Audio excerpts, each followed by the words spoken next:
Mwaramutse nashaka nishure ku kibazo canke comment nkunze kubona abantu bavuga ngo na hariya ngo bigenda uko na cyane mpere kuco mperuka kumva umuntu yandikiye ambwira ngo George Floyd ngo muri Amerika ngo yishwe nande. Mpereye muri rusangi kumva ko ikintu kiba muri Amerika canke Canada canke Australia canke France zivuga ko necessairement ari ciza cyakibaye mu Burundi twoca duceceka. Niyo mpamvu no muri ivyo bihugu muvuze harimo societe civile abantu barasemerera, harimo abanyesha makuru abantu barasemerera, harimo imigambwe muri opposition abantu barasemerera. Donc naho nyine hamwe ibintu bibi biberaho difference barasemerera. Naja kubabwira yindi difference nagira kuri ka ya George Floyd, difference yindi leta irumviriza. Donc ko cabaye muri Amerika suguwa yuko kibaye mu Burundi ari ciza necessairement.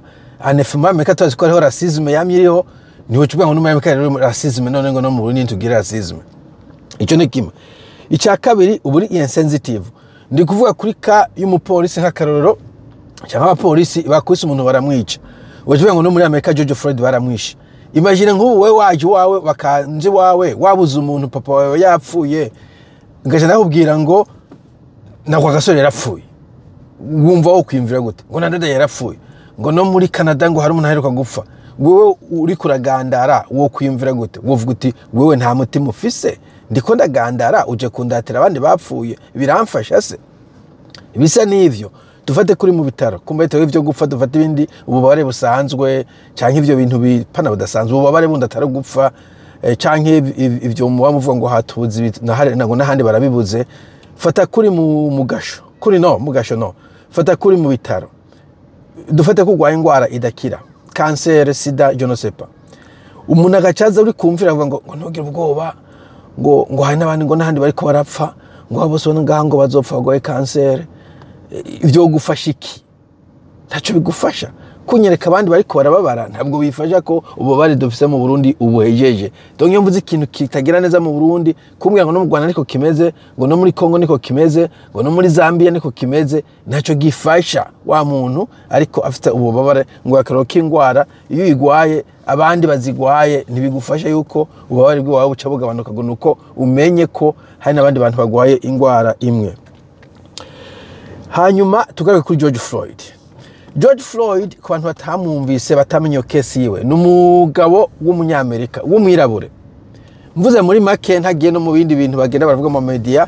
Umupolisi yaramufashe akoze ikintu c'igifraude kwanza mu kaduka aca muhunyura kwizosi nko kumugumiza hamwe hajya nyine bagomba kugufata hanyuma ukagarariza mugabo aca arapfa. Bo ushaka kuja gutohoza yishwe niki yaramwe madroge yari umuntu ameze gute ese yari ntungane muri quartier ivyo ushaka kuja kubitohoza niko waci wawe mugavyo irrelevant. Reka dufate ko yari ntungane dufate ko atani icyaha yakoze wanashaka dufate ko umupolisi yamubonye ariko yitembera kwibarabara ari umuntu ameze neza afise umugore n'abana agaburira agiye gukora akazi dufate ko ari uwo muntu w'intungane. Polisi yafashe umwarimu agiye kwigisha muri primaire igaca imwicuko. Yes vyarabaye ni bibi cyane nguko navuze kandi nibice vyexcuse iyindi polisi mu kindi kwica umuntu ngo kubera na George Floyd bamwishe. Ivyo ntibifise sense. Icya kabiri muri Amerika twamadusemera ko harimo racisme y'abirabure n'abazungu. No mu Burundi naho hari abazungu bariko bica mu birabure bene wacu. Ico naco ucishura ni muri kuganya na nuze na George Floyd. Icya gatatu George Floyd uri kugenda mu gihugu c'abantu imiliyoni 340. Wumvirize muri 313 none 300 ni kuvuga inshuro nyinshi cyane ugeranije na population y'u Burundi.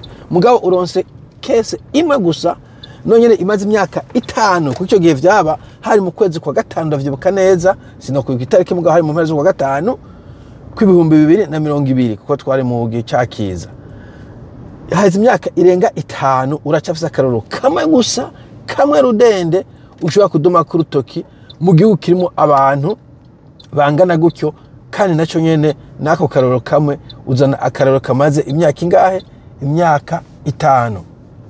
Vyiyumvire nawe ucomera mu Burundi uvuze ngo utangwe guharura mu myaka 5 abantu bishwe na police ntiwobamara ufashe imyaka 5 ntiwobamara ni benshi cyane ico ni kimwe urumva yuko ataburo bwinshi ufise akaro kamwe gusa kandi ako nuvuga ko gashaje nubwo ko muri urupfu rudasaza ikindi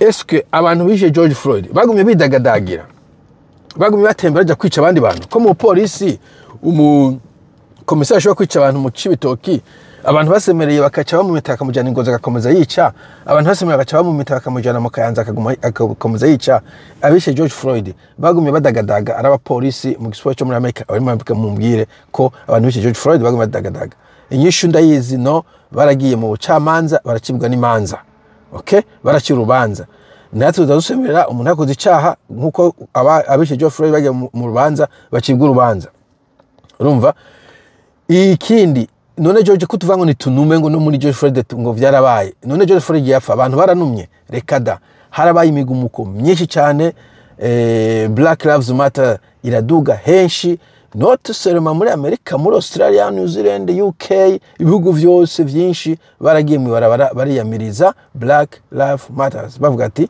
Black Lives Matter donc harabaye outrage harabaye gusemerera ibinyamakuru ibiki donc natwe ntitworeka gusemerera kuko na George Floyd igihe yapfa abantu barasemereye nimba ari example ugomba gutanga bo ibintu vyinshi cyane ho kuri bo abantu bo mu nama nshinga amateka cyangwa muri Sena baragiye bafukama bo barahawe agashumbusho aba famille yibo sandute ibintu vyinshi byarakozwe igihe George Floyd apfa uzakaroka George Floyd ubuzakaroka tariko binyereka ko ubiye ntabwenge ufise buhagije canke nturi informé canke uri malhonnête uri kuragerageza kujana ibintu bitajana ariko kenshi na kenshi ni wa muntu ibintu byo mu kabari ntaje gutohoza ntakurikirana makuru ntarabe biba cyadafise intelligence niveau ya intelligence yo gukombara ibintu bibiri iyo ugomba kugiranya ibintu bibiri nukuraba ko ivyo bintu biri mu makondisyo amwe nkako nakubwiye population americane nini cyane uhabaye incidence imwe mu myaka 5 tugiye no muri statistics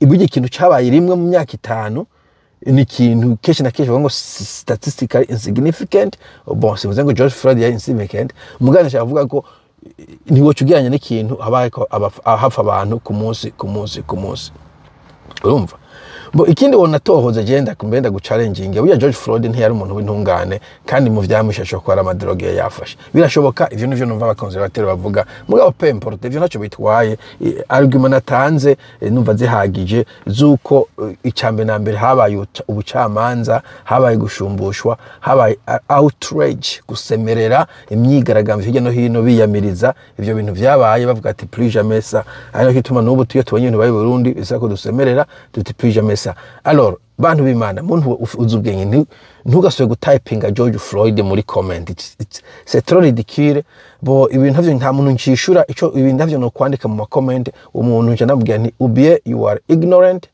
ntabwe nufise ubwenge buhagije canke ntavyo wagiye wavyumvise mu kabari ubie you are disingenuous canke uri wa muntu atari honnête malhonnête donc umuntu utari mvuga kuri ni muri ivyo bibiri ukeneye gucuvya abantu canke wenyene ntabwe ngufise ico kintu niyo nyishunza ndabaha iyo mbonyantu batypinze George Floyd kuko c'est très ridicule mu biganiro nk'ibi voilà nico nashaka kuvuga ariko kandi mwirinde kuzamabongo naho ari yabimeze uko ntari yabimeze uko nta consolation jewe nkuko nabwiye ngwaye kucyo n'abandi baragwaye canke ibiki ivyo ntibimfasha ko no hagarika kurira ugiye ku muntu baganda ayo kucyo ngo ntuhagarika kugandara kubera n'abandi barapfa nta sanse bifise rero ntuva ngo reka gusemera kubera mu ngo nahandi biriko biraba ivyo ntibifise sanse navyo biriko biba ku rugero rurenze nikituza ko dusemerera kujya nyene n'umuntu akubiswa ararira atavuga ngo niwe wenyine akubiswe ku isi cyangwa bimushike n'ivyo bikomeye gusumvya n'ivyo abandi handige mbere unarira hari n'abafise ibi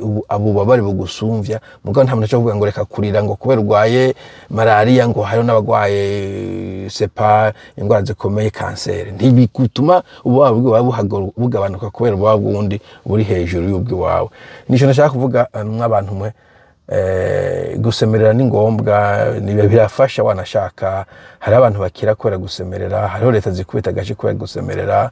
Nk'ibyabaye kuri George Floyd, iyo badasemera nk'akarorero n'ubu huko muri abarapfuye umuntu mbuga kubera basemereye, ubu bari polisi nza ko yabaye yaronse nka training yindi yo gufata umuntu buke buke, barahawe inyigisho kandi neza ko umupolisi mbere yo gufata umuntu abanza kwiyumvira ko atazohava bizira. Ico nagomba mukimenyere, gusemerera birashobora gufasha, na cyane cyane iyo abantu bavyijukiye ari benshi. Kujya vuga ngo umuntu avumwa na benshi agatinda gatoha. Sawa, bavuga gutoha cyangwa gutota. Okay, sawa, mugire umunsi mwiza. Bye.